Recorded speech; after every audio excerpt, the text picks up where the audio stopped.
Assalamualaikum warahmatullahi wabarakatuh. Saya Sufyan Hakim dari Universitas Sulawesi Barat, peserta Latsar CPNS gelombang 5 angkatan 13 golongan 3. Pada kesempatan ini, saya akan membawakan video infografis mengenai salah satu nilai dasar PNS, yaitu kolaboratif. Bagaimana sebenarnya nilai kolaboratif itu? Mari simak penjelasan saya. Dalam pembahasan kolaboratif nantinya, ada 3 submateri yaitu mengenai pemerintahan kolaboratif, whole of government, dan perilaku kolaboratif dalam konteks pemerintahan. Yang pertama mengenai pemerintahan kolaboratif.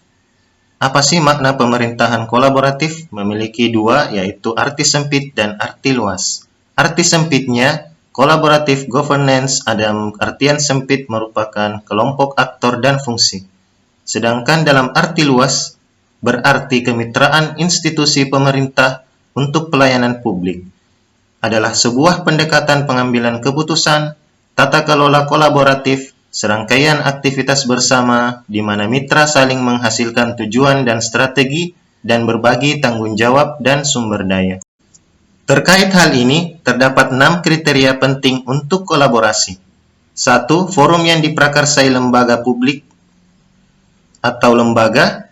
2. Peserta dalam forum termasuk aktor non-state. 3. Peserta terlibat langsung dalam pengambilan keputusan. 4. Forum secara resmi diatur dan bertemu secara kolektif. 5. Bertujuan untuk membuat keputusan secara konsensus. Dan yang terakhir 6. Berfokus pada kebijakan publik atau manajemen. Nah, terkait asesmen tata kelola kolaborasi, terdapat 3 tahapan. Tahapan pertama adalah identifikasi masalah dan peluang. Tahapan kedua adalah merencanakan aksi kolaborasi.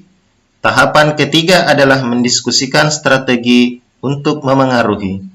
Secara lengkapnya dapat kita lihat pada diagram di samping kanan.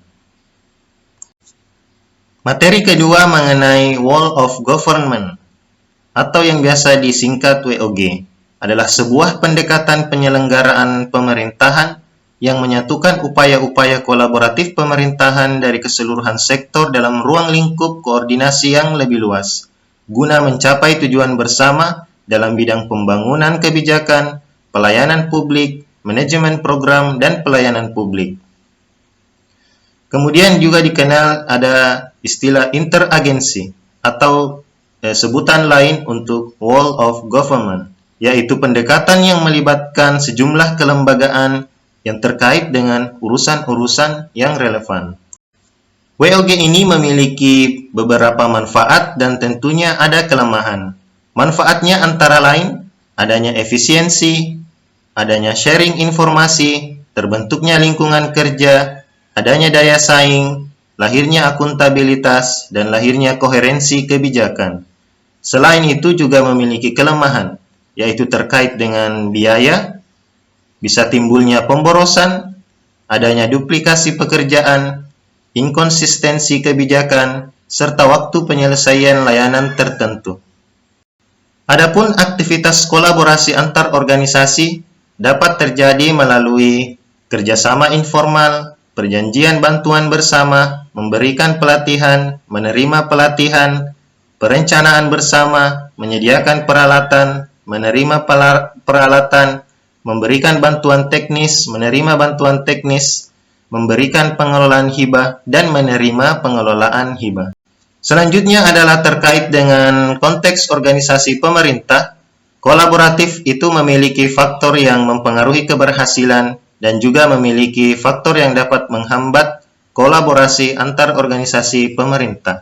Yang pertama adalah faktor yang mempengaruhi keberhasilan dalam kolaborasi antar lembaga pemerintah. Di antaranya adalah kepercayaan, pembagian kekuasaan, gaya kepemimpinan, strategi manajemen, dan formalisasi pada pencapaian kolaborasi yang efisien, efektif antara entitas publik. Selain itu, ada yang disebut dengan faktor yang dapat menghambat. Di antaranya, ketidakjelasan batasan masalah karena perbedaan pemahaman dalam kesepakatan kolaborasi, dan selain itu, dasar hukum kolaborasi juga tidak jelas. Itulah tadi faktor pendukung keberhasilan dan penghambat kolaborasi antar organisasi pemerintah. Sekian video infografis berupa podcast monolog mengenai kolaboratif. Terima kasih sudah mengikuti video hingga akhir. Sampai jumpa di video materi berikutnya.